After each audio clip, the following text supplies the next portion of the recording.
오늘은 회복이라는 제목으로 하나님 주신 은혜를 함께 나누고자 합니다. 지난 20일 이곳 미국에서는 트럼프 2기 시대가 출범하였습니다. 저도 TV를 통해서 취임 선서하는 것과 그리고 또 취임 연설하는 것을 지켜보았습니다. Our golden age has just begun이라고 마지막 연설 말미에 이렇게 얘기를 하더군요. 우리에게 황금 시대가 시작되었다. 황금 시대가 막 시작되었다. 이렇게 얘기하는 것을 듣고 여러분들 어떻게 생각하십니까? 황금 시대가 열렸다고 생각하십니까? 세계 각국에서는요, 우리 트럼프 대통령의 출발을 환영하는 나라도 있지만 또 그렇지 않고 그 반대로 부정적으로 생각하는 나라들도 많습니다. 그 1위가 우리 한국이더군요. 새해가 시작되었고 이제 설날도 엊그저께 지났습니다.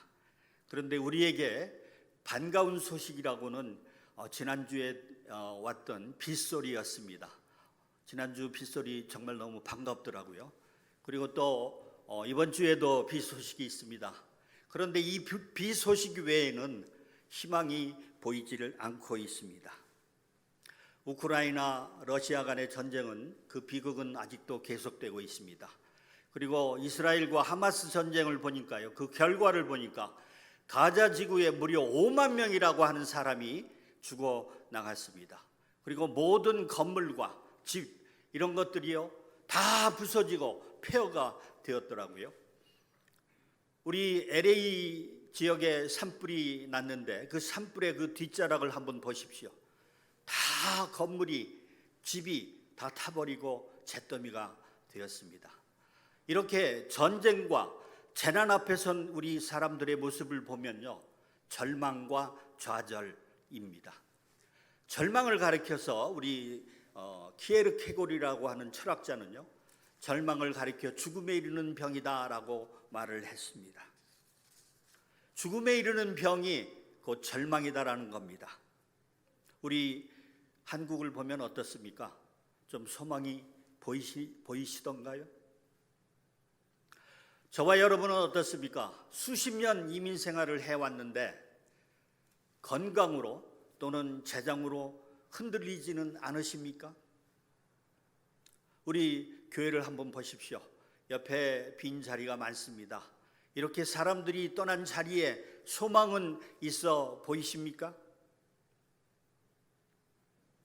개인이든 또 교회든 또 우리 나라든 참으로 암담하기 그지 없습니다. 우리는 어떻게 소망을 가질 수 있을까요?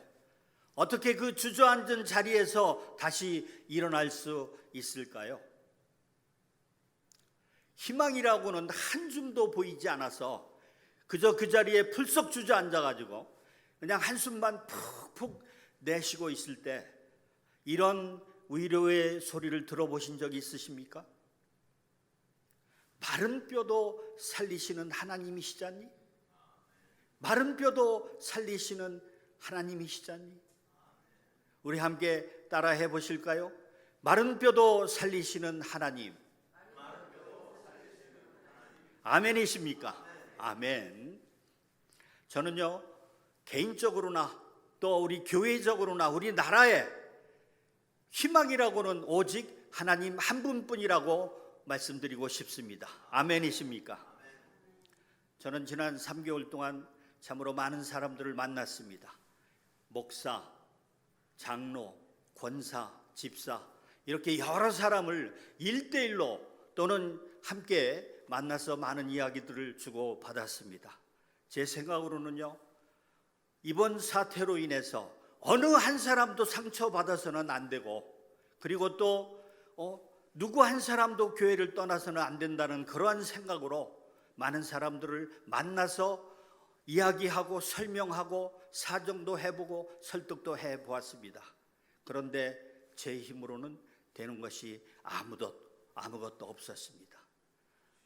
어느 한 분에게는요, 제가 무려 4시간 반 동안이나 1대1로 만나서 이런 사정을 설명하고 설득해보고 해도 안 되더라고요.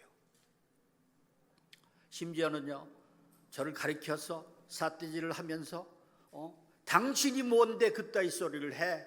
하는 그런 비난도 들어보고 또 여러 사람에게 욕도 많이 먹었습니다. 그런데도 불구하고 저는 많이 제 힘껏 애써 보았습니다. 그런데 되는 것이 아무것도 없더라고요.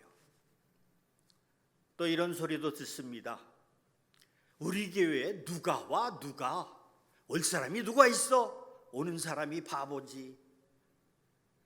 또 이제 누가 일을 해? 이럴 사람 아무도 없어. 저는 이 말에 전적으로 동감합니다. 이 말에 100% 맞다고 생각합니다.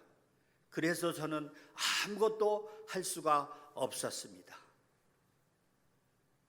이렇게요, 현실을 보면은 냉혹하고 냉정하고 부정적이고 힘들고 어려운 것뿐입니다.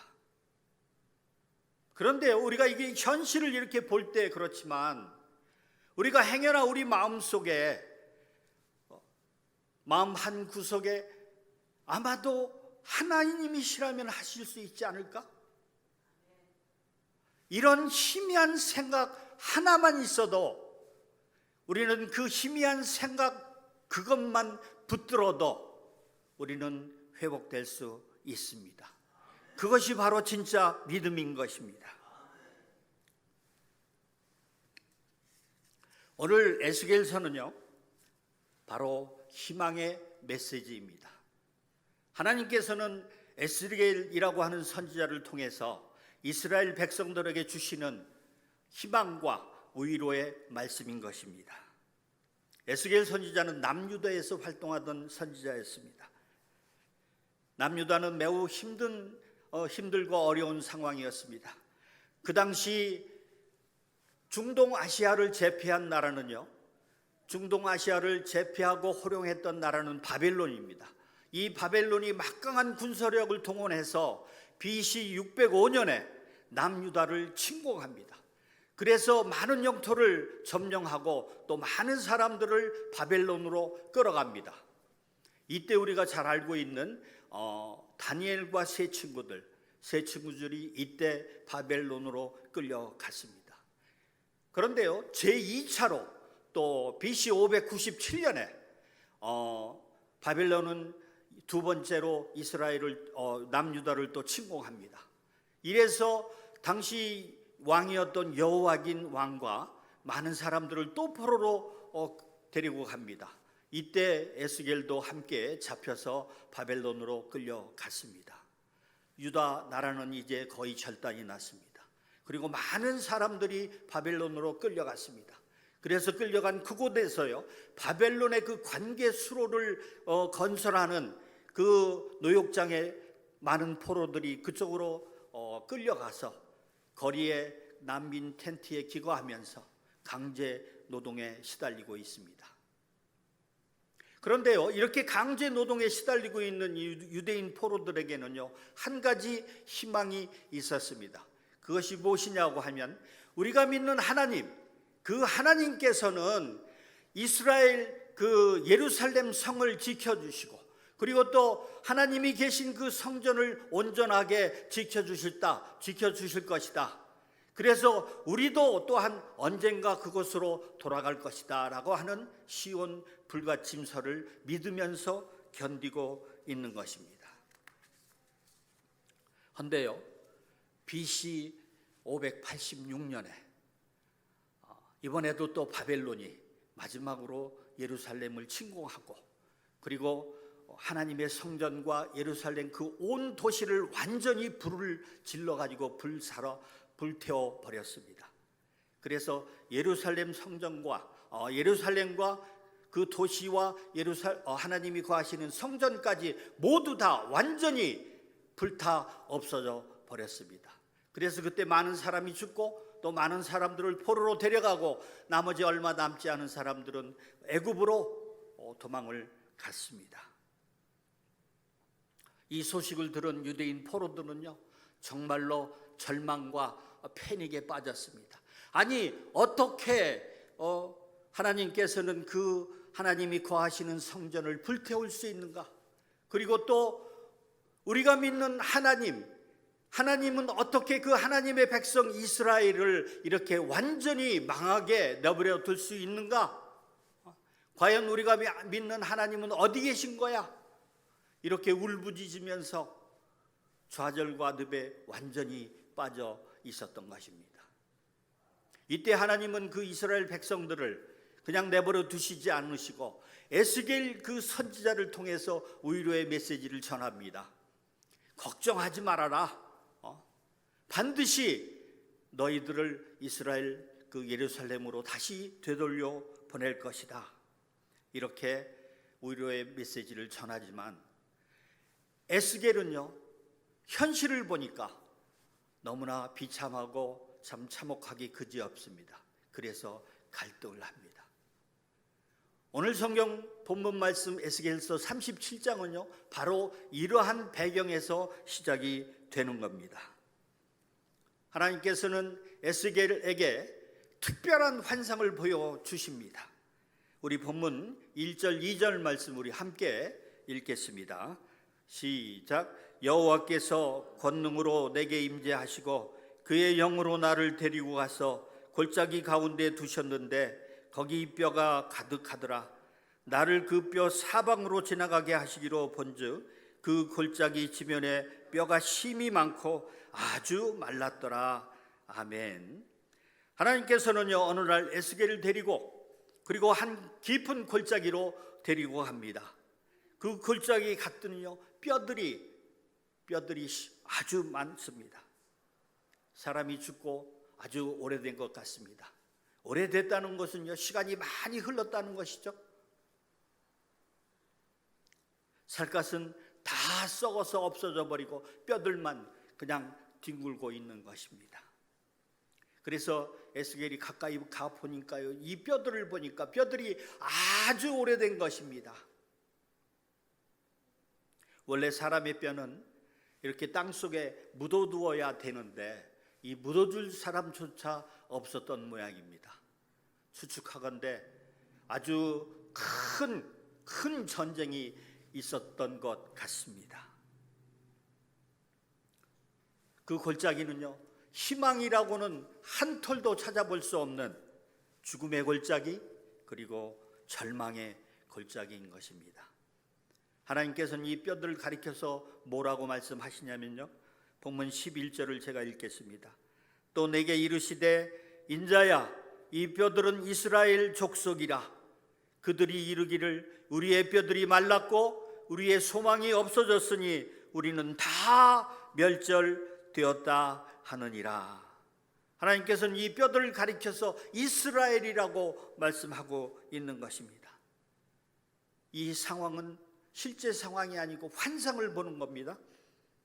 에스겔은 이 뼈들을 보면서 이것이 이스라엘 우리 민족이구나 하는 것을 깨닫습니다.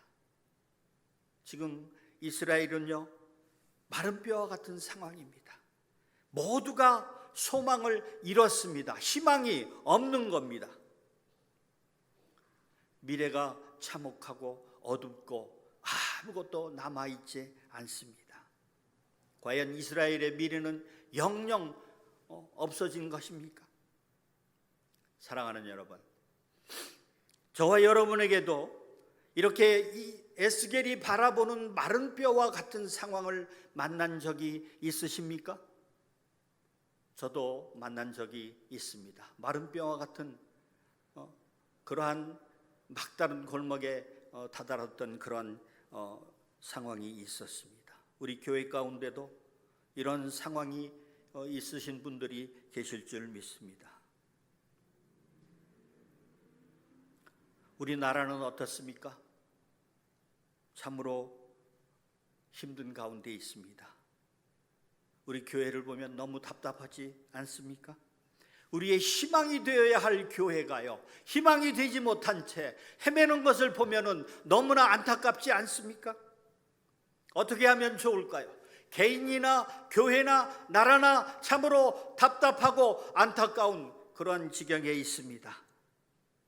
우리 한 사람 한 사람에게 일어나는 일들, 또 우리 교회에 일어나는 일들, 또 우리 나라에 일어나는 일들 정말로 어떻게 하면 좋겠습니까? 우리 본문 3절을 보겠습니다. 그가 내게 이르시되 인자야 이 뼈들이 능히 살 수 있겠느냐 하시기로 내가 대답하되 주 여호와여 주께서 아시나이다. 아멘. 하나님께서는 에스겔에게 이렇게 질문합니다. 이 뼈들이 살겠느냐? 사랑하는 여러분, 하나님께서 저와 여러분에게 이 뼈들이 살겠느냐 이렇게 질문하시면 무엇이라고 답변하실 수 있겠습니까? 에스겔은 대답하지 못합니다. 왜냐하면 아무리 보아도 희망이 없거든요. 이 뼈들을 보니까요, 살아난다는 것은 100% 불가능한 것입니다. 이렇게 뻔한 이야기인데 왜 우리 하나님께서는 이런 질문을 하실까요? 신약 성경에 보면 예수님께서도 아픈 사람들을 만났을 때 똑같은 질문을 하셨습니다. 내가 무엇을 해주기를 원하느냐? 바로 이 질문은요, 우리는 할 수 없지만 하나님만이 하실 수 있는 일이지 않습니까? 그래서 우리는 대답하지 못하고, 또 이 질문은요, 하나님께서 저와 여러분을 초청하시고 요청하시는 것입니다. 무엇이냐면은 하나님이 이 일 하시기 전에는요, 우리와 함께 일을 하시기를 원하신다는 것입니다. 우리 함께 한번 큰 소리로 읽어보겠습니다. Without him we cannot. Without us he will not. 우리 함께 읽겠습니다. 시작. Without him we cannot. Without us he will not. 이 말씀의 뜻은요, Without him, 하나님 없이는 우리는 아무것도 할 수가 없고, 또 without us he will not, 우리 없이는 하나님도 아무 일도 하지 않으신다는 그런 말씀입니다. 아멘이십니까? 그래서 하나님께서는 에스겔에게 명령합니다. 본문 7절 말씀, 이에 내가 명령을 따라 대언하니 대언할 때 소리가 나고 움직이며 이 뼈 저 뼈가 들어맞아 뼈들이 서로 연결되더라. 내가 또 보니 그 뼈에 힘줄이 생기고 살이 오르며 그 위에 가죽이 덮이나 생기는 없더라. 아멘.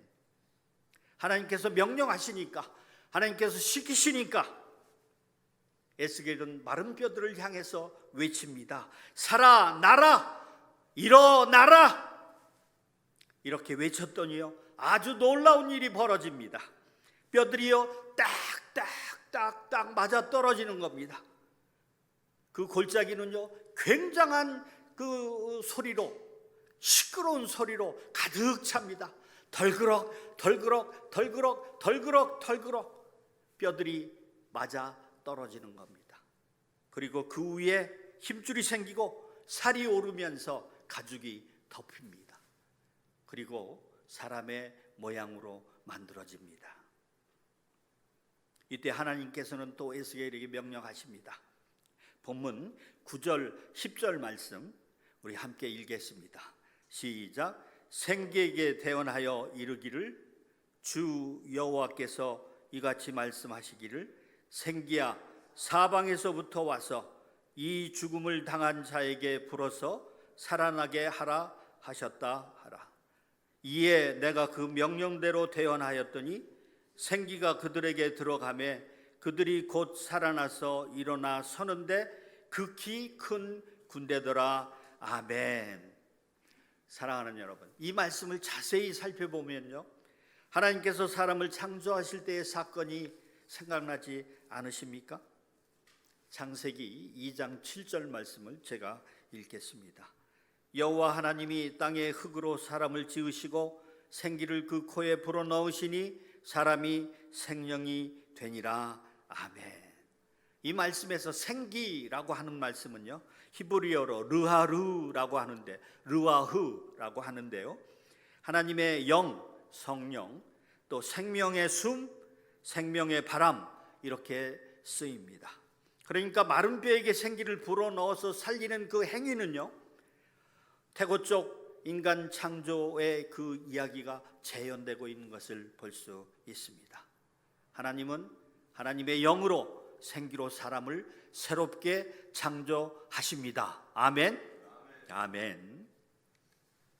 하나님의 영은, 성령은 죽은 사람을 새롭게 재창조하고 있는 것입니다. 이 생기가 사방에서부터 불어와서 죽은 사람의 시체에 들어가서 그것을 살아있는 존재로 변화시키는 겁니다. 에스겔은요, 하나님의 명령대로 외칩니다. 생기야, 사방에서부터 불어와서 저들에게 들어가라. 이렇게 외쳤더니 죽었던 사람들 속에 생기가 들어가며 죽은 자들이 다시 살아나더니요, 큰 근대로 만들어집니다. 할렐루야. 아멘.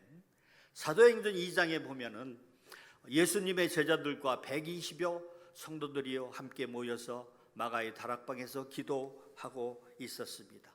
그런데 저들은 두려움과 절망에 떨고 있으면서 저들의 영은 완전히 죽어 있었던 사람들입니다. 그런데 저들 위에 하나님의 성령이 바람같이 불같이 임하자 저들은 살아납니다. 마치 마른 뼈를 눈앞에서 본 사람처럼 저들은 살아납니다.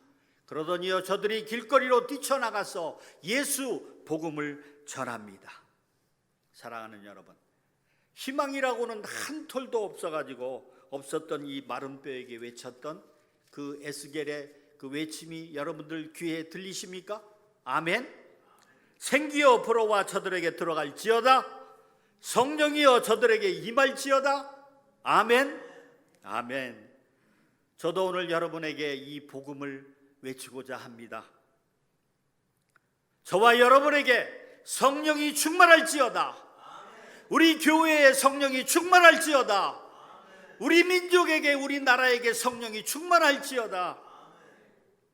지금 병들고 외롭고 힘든 우리 인생들에게, 우리 주의 자녀들에게 성령이여 충만할지어다.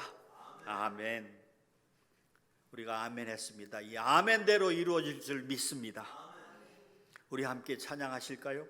살아계신 성령님, 날 채우소서.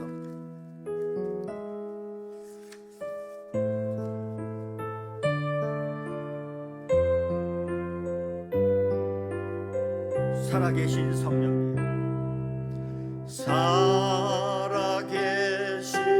성령님, 날 붙드소서. 살아계신 성령님, 날 살피소서. 채우소서.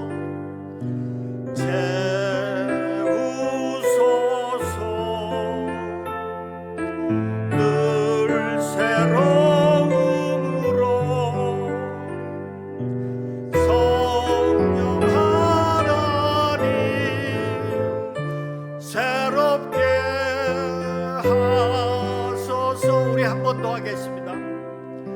살아계신 성령님, 날 붙드소서. 살아계신 성령님, 날 살피소서. 채우소서.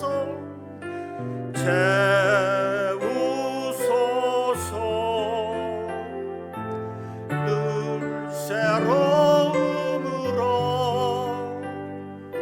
성령 하나님, 새롭게 하소서. 아멘. 사랑하는 여러분, 장맛비가 아무리 쏟아져도요, 장독 뚜껑을 닫고 있으면 빗방울이 한 방울도 들어가지 않습니다. 하나님께서 우리에게 성령의 은혜를 아무리 부어주고 싶어도 우리가 우리의 마음 문을 닫고 있으면 하나님의 성령의 바람이 하나도 들어갈 수가 없습니다. 이 시간 저와 여러분의 마음 문을 활짝 여시기 바랍니다.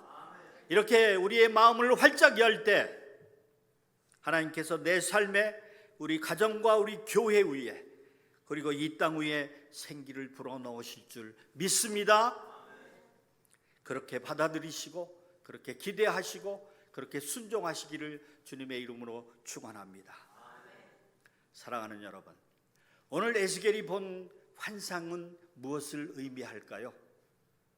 바로 회복의 메시지입니다. 하나님이 함께 하시면 아무리 절망적인 상황이라도 바뀔 수 있다. 하나님이 함께 하시면, 하나님이 개입하시면 역사는 시작된다. 아멘이십니까? 오늘 이 메시지가 바로 에스겔이 본 환상입니다. 우리의 삶이 아무리 마른 뼈와 같은 상황일지라도 하나님이 나와 함께 계시면 하나님의 역사가, 하나님의 회복이 시작됩니다. 그렇게 기대하시고 소망하시고 바라시기를 간절히 바랍니다. 여러분, 새로워지기를 원하십니까? 역전되기를 원하십니까? 그렇다면요, 이 시간 하나님을 더 붙드시길 바랍니다. 하나님의 말씀을 더 의지하시기 바랍니다. 성령의 바람이 내 인생에 불어오기를, 우리 교회 안에 불어오기를 간절히 우리가 바랄 때 하나님의 군대가 이 땅 가운데 우리 교회 안에 일어날 것을 믿습니다. 이제 말씀을 정리합니다. 에스겔이 본 환상은요, 이스라엘이 포로로 끌려간 지 70년 만에 정확하게 예루살렘으로 다시 유대인들이 돌아갔습니다. 하나님의 그 역사가, 약속이 지켜진 것입니다. 그리고 궁극적으로는 마가의 다락방에 성령이 임하심으로 성령의 시대가 열린 것입니다. 사람은요, 최악의 상태에서도 희망을 버려서는 안 됩니다. 나쁜 일이 좋은 일로 바뀔 수 있습니다. 아멘이십니까? 희망을 버리는 것은 죄악입니다. 희망은요, 희망을 갖는 사람에게만 존재합니다. 희망이 있다고 생각하는 사람에게는 희망이 있고, 희망이 없다고 생각하는 사람에게는 절대로 희망이 있을 수 없습니다. 희망은요, 만들어가는 겁니다. 우리가 만들어가는 겁니다. 그래서 희망의 길은 믿음의 길이고 신앙의 길인 것입니다. 오늘 또 사방에서 하나님의 그 거룩한 생기가, 성령이 우리 안에 불어오실 것을 믿기 바랍니다.